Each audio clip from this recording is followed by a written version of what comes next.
Hello दोस्तों, unique classes Jodhpur में आपका स्वागत है। आइए आज बहुत ही महत्वपूर्ण करंट अफेयर्स लेकर आए हैं जो अगस्त पूरे माह में आपने क्या क्या पढ़ा है उनका अपन करेंगे रिवीजन। क्योंकि आप अगर लगातार आगे बढ़ रहे हो तो आपको रिवीजन एक महत्वपूर्ण की होती है, क्योंकि रिवीजन के बगैर मनुष्य जीवन में कोई भी चीज को याद रखना बड़ा मुश्किल होता है। इसलिए हर वीकली हर मंथली आपको कोई भी चीज रिवीजन करना है। इसलिए आज अपन करंट अफेयर्स का रिवीजन शुरुआत कर रहे हैं जो पूरे अगस्त माह में 10 से 15 क्वेश्चन वही इंपॉर्टेंट क्वेश्चन उठाएंगे जो आपके लिए बहुत ही जरूरी है।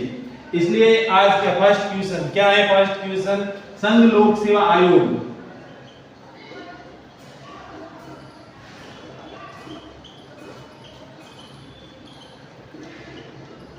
आयोग का चेयरपर्सन किसे बनाया गया?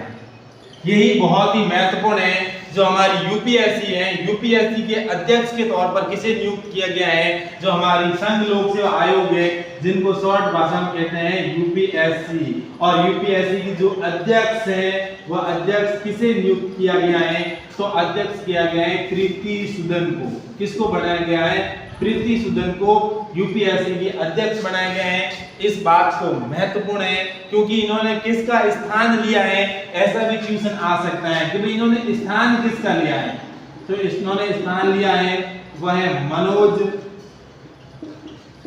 सोनी, और मनोज सोनी के स्थान पर अब यूपीएससी के अध्यक्ष किसे बनाया गया है? प्रीति सूदन को बनाया गया है। और यूपीएससी का उल्लेख हमारे संविधान में है। और हमारे संविधान में कहां उल्लेख है? तो हमारे संविधान के भाग 14 के अंदर इनका उल्लेख है। और हमारे संविधान के अनुच्छेद 315 से लगाकर 323 तक है इनका उल्लेख किया गया है। इस बात का भी ध्यान रहे। और इनकी स्थापना कब हुई थी? यूपीएससी की। क्योंकि ऐसे क्वेश्चन आने वाले एग्जाम में बहुत ही महत्वपूर्ण है। और इनकी स्थापना हुई थी 1926 के अंदर है जो यूपीएससी की स्थापना हुई थी। ये बहुत ही महत्वपूर्ण क्वेश्चन है। और उसके बाद क्वेश्चन नंबर 2,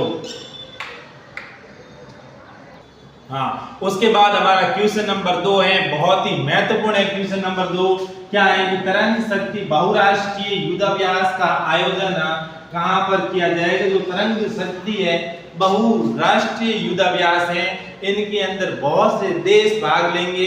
इस बात का ध्यान रहे। उनका आयोजन कहां पर किया जाएगा?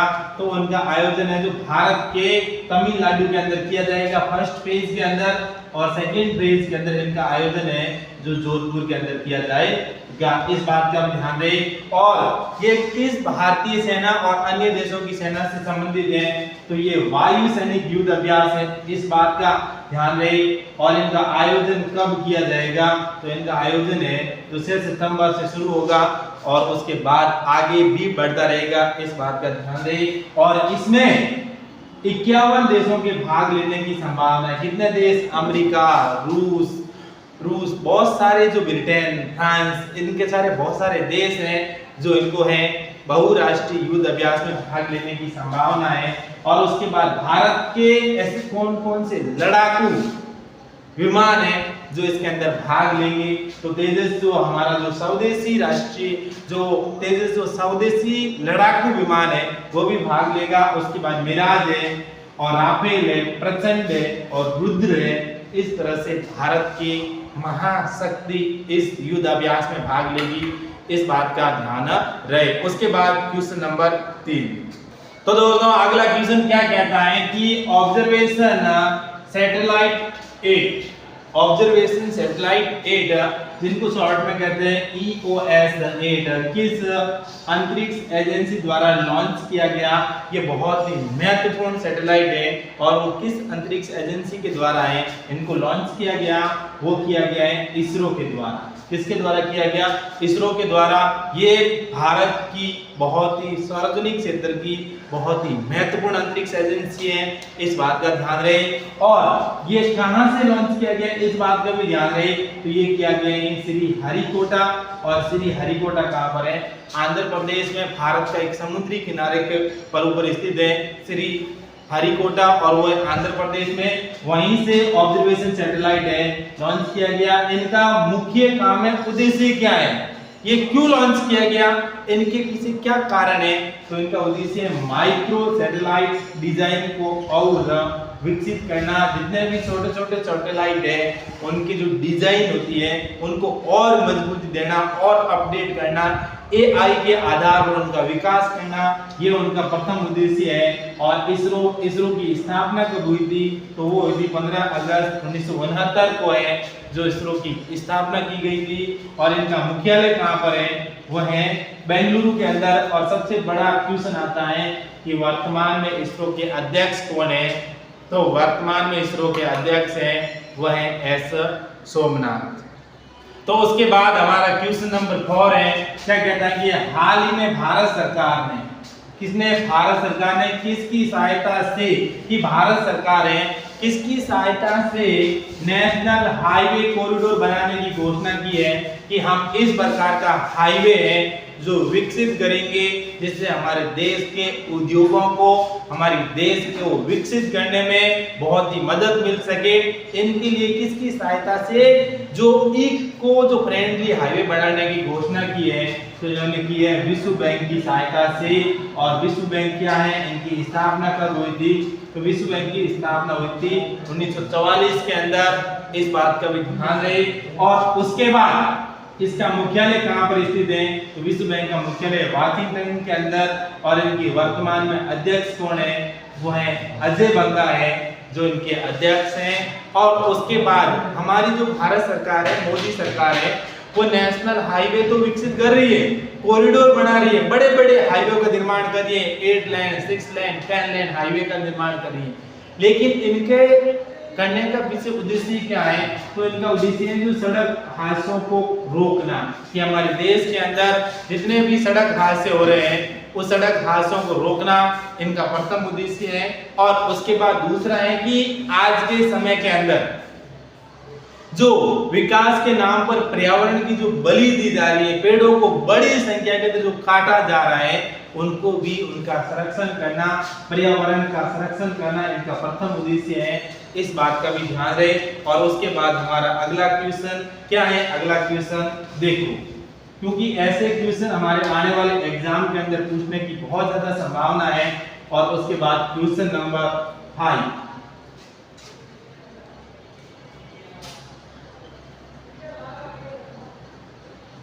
पेरिस ओलंपिक 2024 में भारत ने कुल कितने पदक जीते? कि जो हमारा पेरिस ओलंपिक चल रहा है और उस पेरिस ओलंपिक के अंदर भारत के जो युवा खिलाड़ी जिन्होंने पेरिस ओलंपिक के अंदर भाग लिया है और उन्होंने कितने पदक जीते हैं, इस बात का ध्यान रहे। तो उन्होंने 6 पदक जीते हैं। कितने पदक जीते हैं? 6। और उस बात का भी ध्यान रहे किन किन खिलाड़ियों ने जीता है। तो सबसे पहले खिलाड़ी है जिनका नाम है नीरज चोपड़ा, और नीरज चोपड़ा ने एक सिल्वर मेडल जीता है, इस बात का भी ध्यान रहे। और उसके बाद दूसरे नंबर के खिलाड़ी है वह है मनु भाकर। कौन है? मनु भाकर है। इन्होंने जो ब्रॉन्ज मेडल जीता, इस बात का भी ध्यान रहे। कितने ब्रॉन्ज जीते? 2 मनु ने। और उसके बाद जो तीसरे खिलाड़ी हैं उस खिलाड़ी का नाम है सौप्रील कुसाले। क्या नाम है? सौप्रील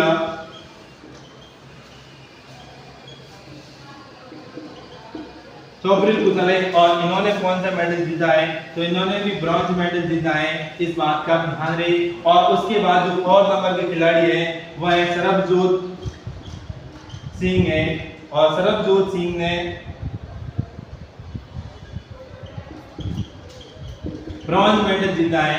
और उसके बाद एक और लास्ट खिलाड़ी है जिसका नाम है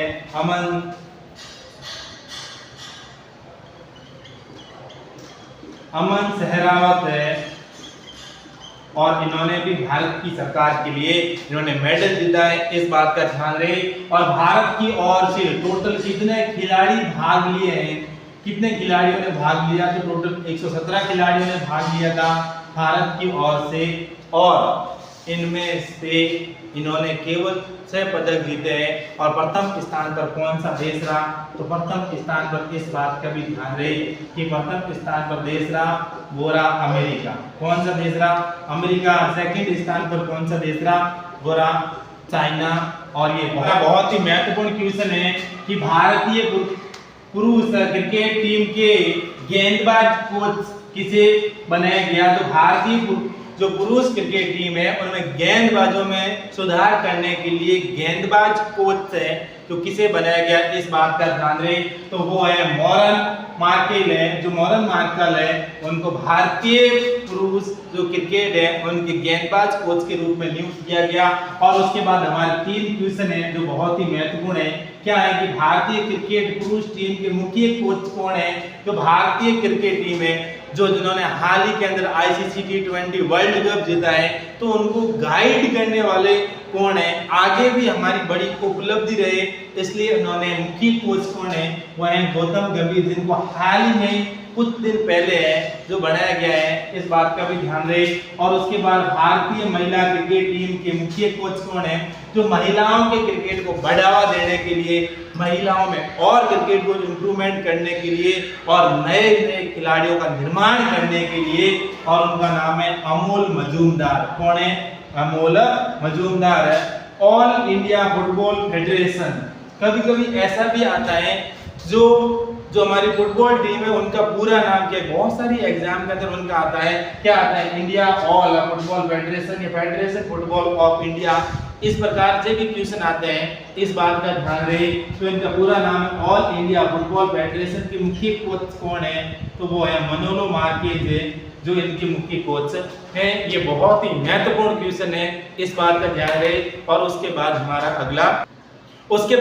क्वेश्चन नंबर 7 क्या है कि नवीकरणीय ऊर्जा मंत्रालय ने जो भारत का जो ऊर्जा मंत्रालय है और उसमें नवीकरणीय ऊर्जा को बढ़ावा देने के लिए हमारी सरकार ने मॉडल सोलर विलेज की इस प्रकार का जो मॉडल विकसित करना जिससे सोलर विलेज गांव में विलेज है जो सोलर सिस्टम को बढ़ावा दे सके, इसलिए योजना के लिए कितने करोड़ आवंटित किए हैं? किसके लिए? मॉडल सोलर विलेज के लिए। तो हमारी सरकार ने 800 करोड़ रुपए का है जो बजट आवंटित किया है। और बजट के पीछे किसने आवंटित किया है? तो हमारे मंत्री हैं जिसका नाम है प्रहलाद जोशी ने। इनका उद्देश्य क्या है ये बात ध्यान में रखें, क्योंकि ऐसे बहुत सारे क्वेश्चन आते हैं कि इन योजना को शुरू करने का क्या उद्देश्य है। तो ये है कि पीएम सूर्य घर योजना की तर्ज पर प्रत्येक जिले में मॉडल सोलर गांव